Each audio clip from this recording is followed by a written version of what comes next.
Hello again, Made Akira here. Hari ini saya akan mendemokan pengolahan citra menggunakan Visual Studio dengan bahasa C#. Di sini saya menggunakan buku pengolahan citra yang terdiri dari 14 modul. Sekarang kita masuk dulu ke modul yang pertama, yaitu membahas cara membaca dan menyimpan file gambar. Di sini ada dua button, Open dan Save. Sekarang kita coba open sebuah file dulu. Kita coba buka ini. Nah, sudah muncul di picture box 1. Kemudian kita coba save. Misalkan namanya foto save. Sekarang kita periksa apakah sudah masuk. Nah, di sini sudah tersimpan, jadi sudah berhasil. Sekarang kita masuk ke modul yang kedua, yaitu membahas cara membaca data gambar. Di sini ada beberapa button, ada load, copy, dan flip. Nah, sekarang kita coba load dulu. Kita coba load ini. Sudah berhasil di load. Kemudian kita copy ke picture box 2. Sudah tercopy dengan sempurna. Kemudian kita coba flip. Ada pilihan horizontal, vertikal, dan horizontal vertikal. Kita coba yang horizontal. Maka foto akan terflip secara horizontal. Kemudian coba vertikal. Maka akan secara vertikal terflip. Dan yang terakhir, horizontal dan vertikal akan memflip keduanya, secara horizontal dan vertikal juga. Sekarang kita masuk ke modul yang ketiga. Modul yang ketiga ini membicarakan cara manipulasi RGB.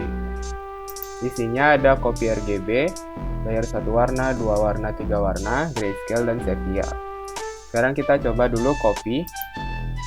Nah, sudah berhasil di copy ke picture box 2. Kemudian kita coba yang layer 1 warna. Nah, layer 1 warna ini ada layer red, layer green, dan layer blue. Apabila layer red artinya itu, maka value green dan blue-nya dibuat 0. Sekarang kita coba, maka citra akan berubah menjadi merah.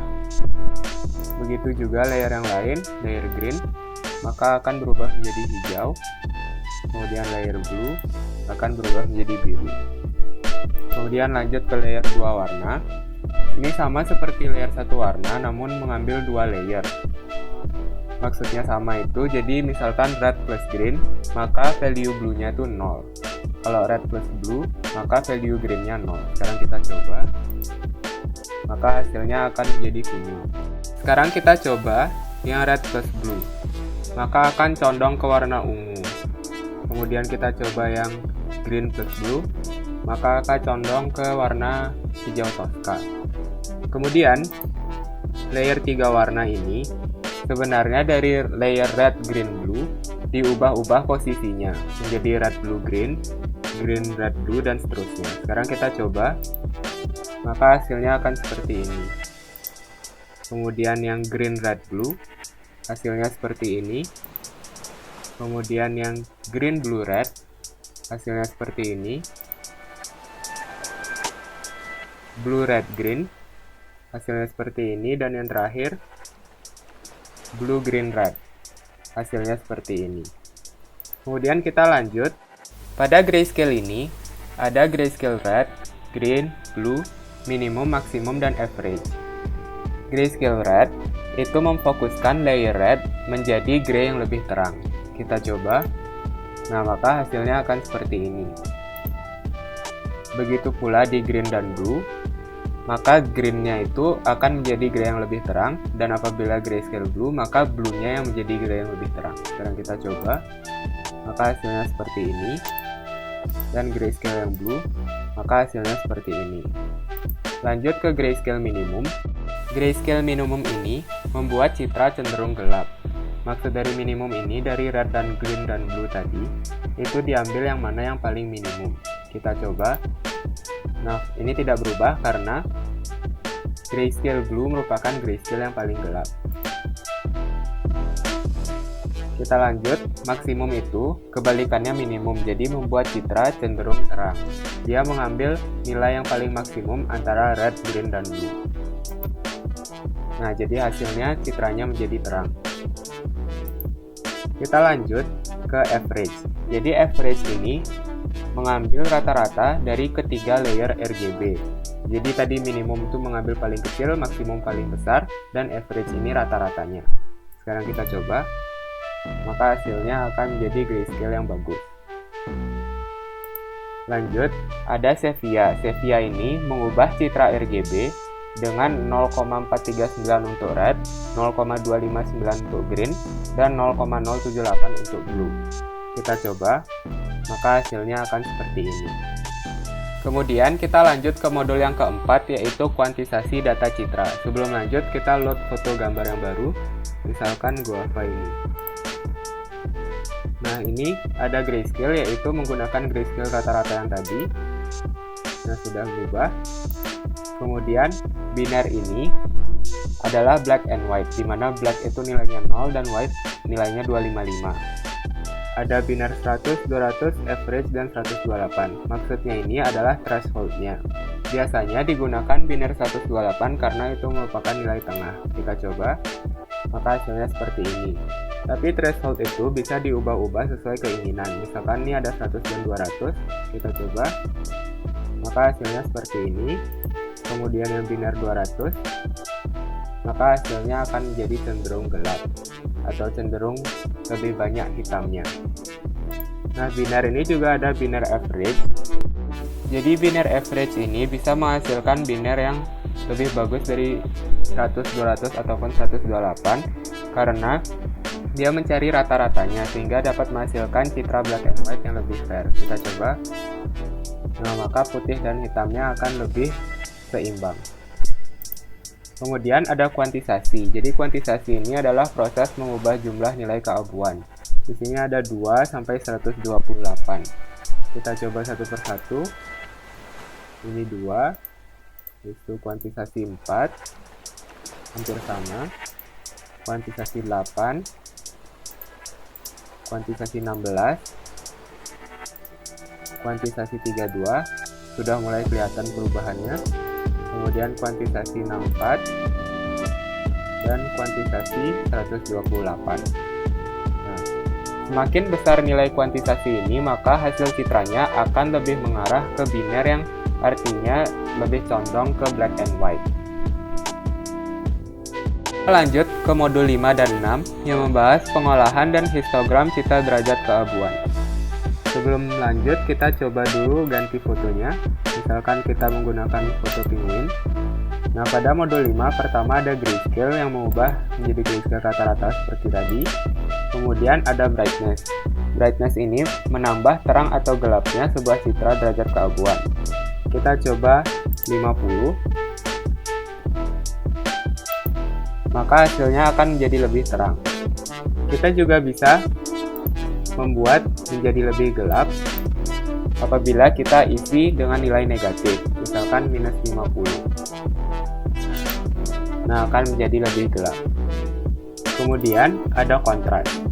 Kontras ini naik turunkan perbedaan nilai terang dan gelap sebuah citra. Apabila kita ingin menaikkan, kita bisa coba 2. Nah, maka hasilnya akan sangat terang. Apabila ingin menurunkan, kita bisa coba 0,5. Maka hasilnya akan gelap. Nah, lanjut. Sebelum lanjut, kita bisa mengecek histogram yang ada pada modul 6 untuk citra asal dan citra hasil. Asalnya seperti ini, dan hasilnya seperti ini. Bisa dilihat bahwa ini mepet ke kiri. Kemudian kita bisa lanjut ke inverse. Inverse itu membalik nilai derajat keabuan, jadi titik terang menjadi gelap dan gelap menjadi terang. Kita coba. Nah, akan menjadi berkebalikan. Sekarang kita bisa coba histogramnya citra hasil. Nah, maka dapat dilihat bahwa ini saling berkebalikan. Kita lanjut ke auto level. Nah, auto level membuat semua nilai derajat keabuan mulai 0 sampai 255 terisi. Sekarang kita coba. Hasilnya tidak terlalu berbeda karena citra asal derajat keabuannya sudah tersebar dengan baik dari 0 sampai 255. Kita bisa coba histogram hasilnya. Nah, maka hasilnya akan seperti ini. Kemudian, selain histogram pada modul 6, ada CDF dan PDF. PDF itu menunjukkan nilai kemungkinan dari setiap terjadinya derajat keabuan. Chart yang dihasilkannya hampir sama dengan histogram. Kita coba. Nah, hasilnya hampir sama. Kemudian yang hasilnya juga hampir sama. Kemudian kita coba CDF. CDF itu menunjukkan jumlah titik yang nilai derajat keabuannya mulai 0 sampai XG. Kita coba. Nah, seperti ini. Kemudian citra hasilnya seperti ini. Sekarang kita lanjut ke modul 7, yaitu histogram ekualisasi. Sebelum lanjut, kita bisa coba ganti fotonya dulu. Coba menggunakan foto ini. Nah, kita ubah dulu menjadi grayscale. Dalam modul 7 ini ada histogram ekualisasi dan spesifikasi. Ekualisasi ini memperbaiki terang atau gelap dari citra derajat keabuan dengan memanfaatkan distribusi nilai-nilai derajat keabuan dari citra tersebut. Kita coba. Nah, maka hasilnya akan seperti ini. Kita bisa lihat hasil histogramnya menggunakan yang tadi. Nah, maka akan menjadi seperti ini. Dari yang awalnya seperti ini. Kemudian, spesifikasi itu hanya sebagian saja. Kita coba. Nah, ini hanya sebagian saja. Kita coba lihat histogram hasilnya. Nah, maka akan seperti ini. Lanjut ke modul 8, yaitu konvolusi dan image filtering. Nah, di bab 8 ini ada LPF konvolusi, yaitu low pass filter konvolusi, dan HPF Sobel, yaitu high pass filter dengan metode Sobel. Sekarang, untuk konvolusi LPF, kita gunakan gambar yang memiliki noise. Kita coba gambar ini. Nah, sekarang kita coba untuk yang filter 4 mode dulu. Maka hasilnya akan seperti ini. Kemudian untuk filter 8 mode, maka hasilnya akan seperti ini. Kenapa seperti ini? Karena citra ini menjadi blur akibat terjadinya filter di bagian citra yang frekuensinya lebih tinggi. Kemudian kita lanjut ke high pass filter Sobel. Itu ada horizontal, vertikal, dan horizontal vertikal. Tapi sebelum itu kita ubah dulu gambarnya dengan sebuah gambar yang memiliki garis yang jelas dari horizontal dan vertikalnya. Ubah dulu ke grayscale. Kemudian kita coba. Pertama yang horizontal. Nah, maka kanan ke kirinya ini akan lebih dipertegas. Kita coba yang vertikal. Maka garis atas bawahnya yang dipertegas. Dan yang terakhir horizontal vertikal. Maka keduanya dipertegas horizontal dan vertikal. Kita lanjut ke modul 9 dan modul 10 yang membicarakan image noise dan noise reduction-nya. Sekarang kita coba gunakan gambar lain. Misalkan gunakan foto penguin. Kita ubah dulu ke grayscale.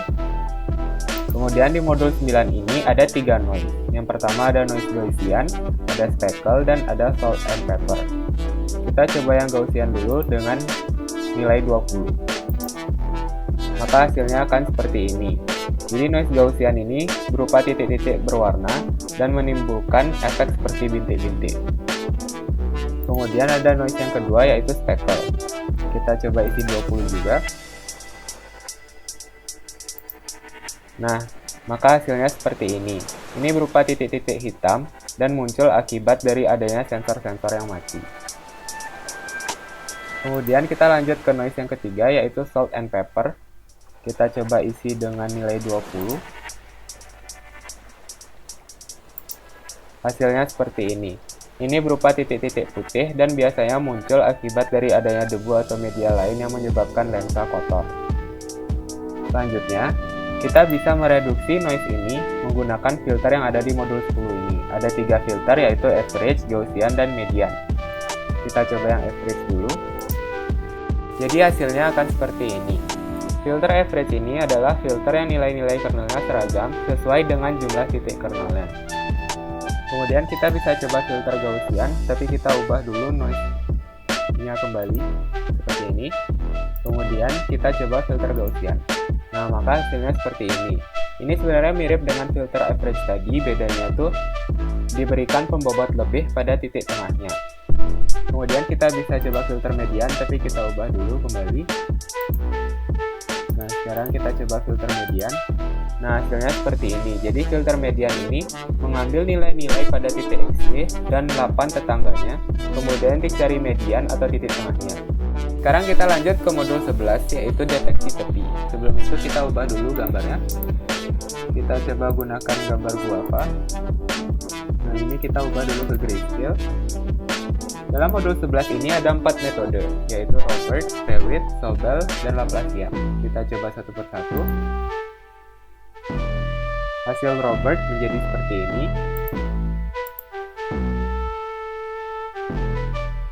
Metode Prewitt seperti ini.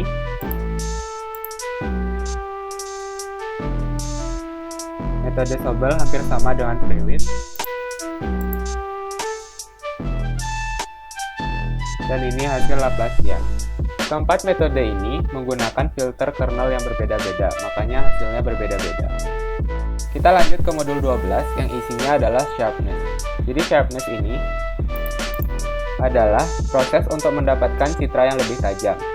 Sharpness ini memanfaatkan band stop filter yang merupakan gabungan dari low pass dan high pass filter yang sudah dicoba tadi. Sekarang kita coba. Maka hasilnya akan seperti ini. Kita lanjut ke dua modul terakhir, yaitu 13 dan 14.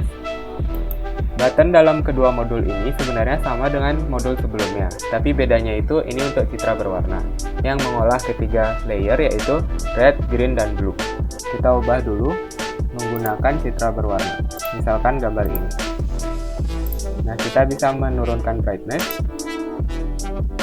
menjadi gelap, kemudian bisa menaikkan brightness dengan 50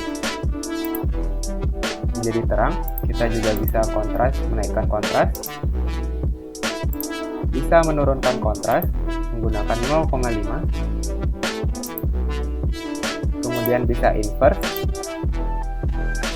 bisa auto level, dan lanjut ke modul 14. Ada noise filter, deteksi tepi, dan sharpness seperti tadi. Ada Gaussian, kemudian ada noise speckle. Noise tersebut bisa di-filter menggunakan average, kemudian bisa menggunakan Gaussian, kemudian bisa deteksi tepi menggunakan metode Prewitt, ataupun menggunakan metode Sobel, dan juga bisa sharpness menggunakan gabungan average dan Prewitt, ataupun menggunakan gabungan Gaussian dan Sobel.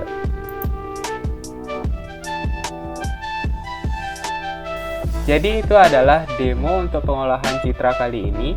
Thank you guys for watching. Don't forget to like, comment, and subscribe to this YouTube channel. See you guys in the next video. Bye!